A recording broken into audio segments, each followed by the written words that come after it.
大家好，我係高文希。咁咧今次咧我就將手頭有好多一啲email 嘅來信啦，就係問佢哋有關嗰個電話嘅 number 吉凶嘅。咁可能咧對一啲朋友嚟講咧，對呢一個電話問事咧好陌生，會覺得好奇怪，點解電話問事都可以 check 到人哋嘅吉凶啊，或者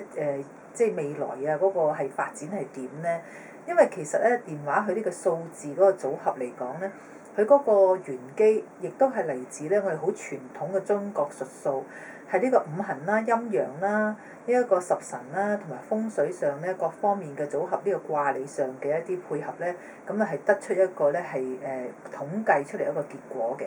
咁如果閣下咧你係有興趣係想知道你哋嘅一個係吉凶嘅情況咧，你哋都可以試下 send email 嚟，咁睇下幾時會輪到你哋有呢個答案睇到，咁你哋可以多啲睇翻 YouTube，你就知道㗎啦。